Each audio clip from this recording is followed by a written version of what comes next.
Well, the Dynasty offseason is officially here, and I'm bringing you 5 players that you need to stash. If they're on the waiver wire, pick them up. If they're already rostered, do not drop them. The first player's name, Malik Washington. No, not Malik Neighbors, another leak in this class out of the University of Virginia. Heads over to Miami, decent rookie season. I've got him ranked around wide receiver 75. You can see Flock Fantasy Community Expert Rankings as well as KTC. I'm a little bit higher on. And here's the deal. There is likely newfound opportunities for a wide receiver in Miami, and I think that wide receiver is probably going to be Malik Washington. In case you've been living underneath a rock, Tyreek Hill in his last interview after the last Dolphin game pretty much said, "Peace, I'm out, the Antonio Brown way." And he actually, funnily enough, his Twitter icon right now is Antonio Brown. It's hilarious, but here's what he said. I just got to do what's best for me and my family, dog. If that's here or that's wherever the case may be, man, I'm finna open that door for myself, dog. It was great playing here, but... I mean, you thinking about leaving here? If it is, hey,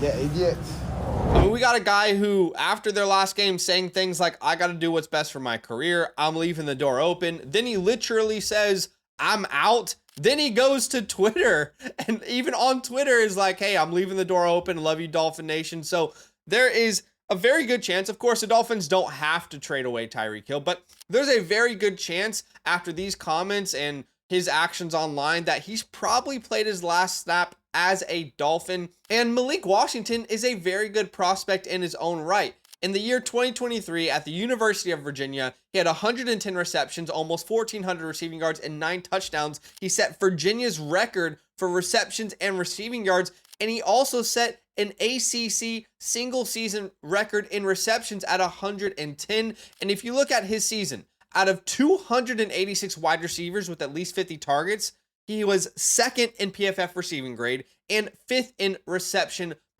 percentage. Very efficient. Used around the line of scrimmage, very reliable hands, very good player for the University of Virginia, one of their best wide receivers in the last decade, and he has shined in limited opportunities here.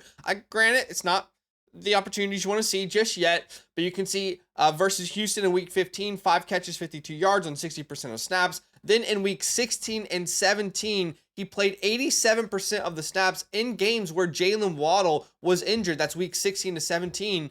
And from week 15 onwards, he averaged 5 targets and almost 43 receiving yards per game. If he averages 87% of the snaps without Jalen Waddle, what happens if Tyreek Hill moves on? I mean, could this be a 90% snap player and an offense that, despite what happened last year, has been pretty good for the wide receiver room? And McDaniels loves Malik Washington. In fact, it was funny. Miami Dolphins general manager Chris Grier said this last year after the NFL draft. He said that head coach Mike McDaniel had been bugging him to draft Virginia wide receiver Malik Washington for multiple rounds in their war room. So look, I think Malik Washington, he's probably on a lot of taxis in smaller, thinner leagues like your 8 or 10 team dynasty leagues. Maybe he's a free agent right now. He should be rostered everywhere and he should be held everywhere. All right, the second player here I'm going to talk about, I'm actually going to bring 3 players in one take, and we're going to talk about quarterbacks that I believe should be stashed in Dynasty football right now. First off, let's start off with Joe Milton. All right, currently my quarterback 37 in my Dynasty rankings. KTC's has him at quarterback 50. Flock Fantasy has him at quarterback 39. But Joe Milton's a name that had a lot of hype coming into the NFL draft. He didn't get drafted high. He was a late round pick. In the preseason, he played really well. It was actually quite impressive considering how he wasn't like a high draft pick or anything, but he was very impressive. And then in week 18, his only start in the NFL, let's have a look. He threw 29 passes, completed 22 of them, so accurate for sure. Almost 250 yards, a touchdown. And then he also ran in for a touchdown. He's a big body at 6'5", 246 pounds. Oftentimes in the scouting community, you hear this term overused. He has a Hurlitzer, a cannon as an arm. Joe Milton had the best arm strength of any quarterback in the class last year. It doesn't mean much, but he had the best arm strength. And in fact, if you go back and watch the game versus the Bills, he probably made the throw of the year. I'm not exaggerating when I say that. rolling out of the pocket, evades multiple defenders, rolls all the way left to the sideline, and then absolutely zings in like this completely unrealistic pass for 90% of the quarterbacks in the NFL. Zings it in there on the sideline for a touchdown. The cornerback didn't think it was going to happen. The cornerback gave up on the play. His arm talent's out of this world. And, you know, in a class in 2025 where, I mean, I don't really have any top 15 grade on any quarterback myself. You know, Shedeur Sanders would be a fine starter. Cam Ward, you know, has his warts, but he could be a great starter. But it's not a 2024 class. There's a lot of teams who might be interested in trading for Joe Milton. Of course, this is going to be Drake May's job for the future, but I think Joe Milton should be stashed. You could see a lot of teams get really creative this offseason because there's a lot of quarterback needy teams, and there's not a lot of quarterbacks that I have confidence in being the answer for those teams. Let's also talk about Malik Willis. So Malik Willis started for this team in weeks 2 and 3.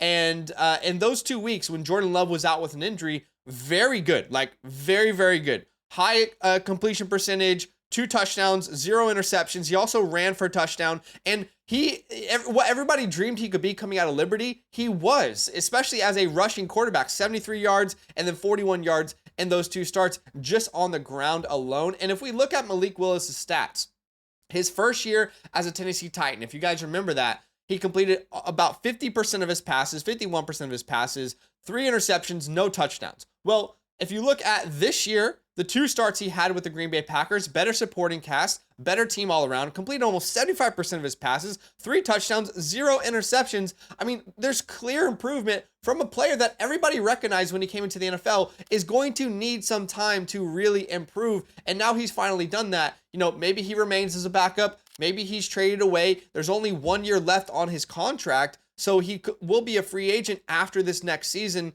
Could this be the Geno Smith life cycle? I don't know, but he could be the next great developmental quarterback. And the last one here as an honorable mention is Jordan Travis. Is Aaron Rodgers going to return in 2024? Well, Jordan Travis was a late round pick for the New York Jets. He's been dealing with that recovering from that leg injury he suffered at Florida State for most of the season. But if Aaron Rodgers doesn't come back, why wouldn't they give a shot to Jordan Travis? I mean, think about this in the same light as the Commanders when the season after Carson Wentz, they gave Sam Howell the starting job for a year, and you could have traded Sam Howell for a 2nd round pick. So again, it's not someone you have to build around, but a name that's definitely worth stashing. If you're watching this video, I assume you're like me, a Dynasty degen, can't get enough football in the offseason. Well, our 2025 rookie report is available on the Flock Fantasy website. Complete breakdowns of every player in this class, rankings, and a bunch of great features. If you want to gain access to that, as well as get a team playbook where we break down your team, give you an exact direction on where to go this offseason, all you need to do is become a yearly Mother Flocker member with the promo code LAND. Check out the pinned comment. If you just want to get a playbook, there's also a pinned comment down there as well to get one a la carte. Let's get back to the video. All right, moving on. My third player here is Isaac Guerrendo. Let me be honest, guys. There are not many running backs that I want to stash in this offseason. I think this running back class is stacked. I'm worried about a lot of these running backs losing jobs or splitting opportunities, but Isaac Guerrendo I do really love. Let's be 100% honest. CMC is likely going to come back next year fully healthy and be this team's bell cow, right? They signed him to an extension this offseason, which means he should be a Niner until 2027 at the age of 31. But we know, he's been dealing with a bunch of injury history. However, this team's current backup, Jordan Mason, is set to be a free agent this offseason. That's right. In 2024, that was his last year on contract on the books with the 49ers. And we know there's been, massive injury history with this running back room in San Francisco. I mean, this year alone, Christian McCaffrey, Elijah Mitchell, Jordan Mason all had serious injuries at the running back spot. I mean, we can go back and look at the history of Shanahan running backs. There's a vast history of injuries. Here's what I can promise you. Isaac Guerrendo, an elite athlete. By all sense of the word, absolute elite athlete. Elite composite speed grade, all around great athlete. And in his limited opportunities, he has shined like a star. In week 6 versus the Seahawks, almost 100 yards, 10 yards per carry. In week 8 versus the Dallas Cowboys, he was a starter for that team, over 6 yards per carry, got into the end zone, was even used in the air. In week 14 versus Chicago, over 5 yards per carry, 2 touchdowns. He has been a very efficient, effective running back. And if you look at running backs in 2024 in the NFL with at least 80 attempts, he is 7th in yards per carry. He's 5th in explosive run rate, and he is 6th in missed tackles forced per attempt. He is top 7 in a bunch of key metrics that we use to evaluate efficiency in the running back position. And he's attached to an offense that has always had a successful run game with Kyle Shanahan, sorry. He's a stronghold in my opinion. All right, number 4, let's talk about Jalen Coker, my wide receiver 56, higher than all the other sites. And he's been great this year despite some injuries he's had to deal with. I don't think people understand how good he's truly been. Well, if anyone's going to make us realize how good a wide receiver truly is, that's the Matt Harmon, right? And he tweeted out recently, he said Jalen Coker is 2nd amongst rookie wide receivers in yards per route run versus man coverage. That's right, Jalen Coker, higher yards per route run versus man coverage than Malik Nabers, than Brian Thomas, Jalen McMillan, my guy, Jalen McMillan, Marvin Harrison, Xavier Worthy, right? Absolutely impressive considering, the season that he had, considering he wasn't a high draft pick at all. If you look, undrafted free agent rookie Jalen Coker will average more yards per game this year than Rome Odunze, Xavier Worthy, Ricky Pearsall, Xavier Legette, who was their first round pick, Keon Coleman, Jalen Polk, A.D. Mitchell, Malachi Corley, Burton, Wilson, Jalen McMillan, Luke McCaffrey, and those guys were all top 100 picks. He's been super impressive. If you guys remember, his first debut pretty much as a starter was week 5 versus Chicago, 68 yards. Then he comes back week 8 versus Denver, almost 70% of the snaps, 78 yards and a touchdown. Then to end the year, he had 2 great games, week 15 versus Dallas, 4 catches, 110 yards and a touchdown. Then comes back 7 targets in his last game as a rookie for 62 yards, almost 14 PPR points. And this team needs a wide receiver to step up, guys. I mean, look at the depth chart. Xavier Legette is not going to be an alpha. At least I never viewed him that way. Didn't think he should be a first round pick. He's a good player, don't get me wrong, but he's not going to be your alpha in my opinion. You've got literally no depth behind you. You have a failed Velus Jones from the Chicago Bears. You have David Moore. You have I don't even know who Dan Chaniza is. I don't know who that is. All right, you got a 40-year-old Adam Thielen. I mean, there is no one in this wide receiver room. And sure, they could draft someone, but Coker has shown to be a very effective wide receiver. I mean, Adam Thielen led this team with 600 receiving yards, and he only played 10 games. And Bryce Young is becoming the quarterback we all thought he could be.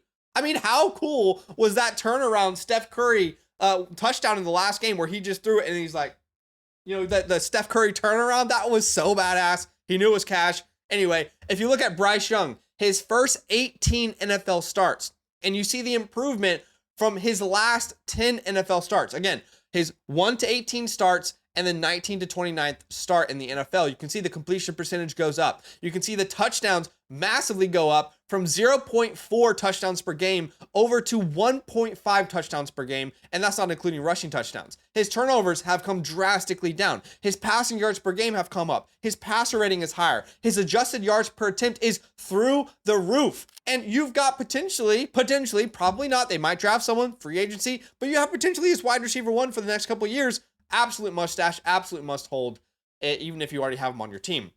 And number 5, last player here, Jordan Whittington, my wide receiver 76. The question is, how long can Cooper Kupp be a viable option for the Rams? I mean, if we have a look at Cooper Kupp this year, he had a great start to the season. 21 targets, 110 yards and a touchdown, 32 fantasy points. Then he gets injured in week 2. All right, and this has been happening for multiple years. We've seen these stretches of Cooper Kupp going down with an injury. It's not new. He's up there in age. He came back and was really strong, but then there was a huge fall off after week 14. Yeah, it's funny because literally as soon as you need to rely on him in the playoffs, I know this because of my home league, he had 3 targets in every single game in the playoffs. From week 15 onwards, 3 targets, not a single game over 6 PPR points. Fell off the face of the earth. Super confusing. Now, he's in the playoffs, so I'm sure he'll have a good playoff run by the time you're watching this. But still, I mean, how long can Cooper Kupp keep this up? Have we already seen the fall off? I mean, he'll be 32 years old next season. They have an out this year. I don't think they'll take it, but he'll be 32 years old next season. And the cap hit is $29 and $27 million when he's 33 years old. I mean, there's great signs of life for Jordan Whittington as well. It's not like, okay, well, that's just a guy on the depth chart. No, look, in week 4 and week 5, when Puka Nacua and Cooper Kupp were dealing with injuries, you saw Jordan Whittington being used in some very creative ways. He had 62 yards, 12 points, versus the Chicago Bears. In week 5, he had 89 yards on 10 targets, almost 16 points versus the Green Bay Packers. And honestly, I just want wide receivers in Sean McVay's offenses. I mean, just think about the vast history of success that wide receivers have had in that offense. Almost every year we have multiple fantasy stars. Cooper Kupp, Puka Nacua together. Well, how about Cooper Kupp, Robert Woods, and Brandon Cooks together? For years, those guys were all fantasy relevant. Even Josh Reynolds had some damn games with this team. So those are 5 names that, you know, if they might be rostered in some of your dynasty leagues. If they are, hold. And if you're in thinner leagues and they're available, definitely go stash these guys. If you have a free taxi spot for some of these names, if you have a free bench spot for some of these names, it's definitely worth picking them up, because the prospects could be really interesting heading into 2025. I appreciate you watching the video. Do me a favor, hit that like button and show some love. Subscribe if you like the content, and I'll see you guys in the next video. All love. Now that those idiots are done talking, who needs some rankings? Hell yeah, I need some rankings. Then use promo code LAND, LAND, for 30% off any membership at flockfantasy.com. Oh.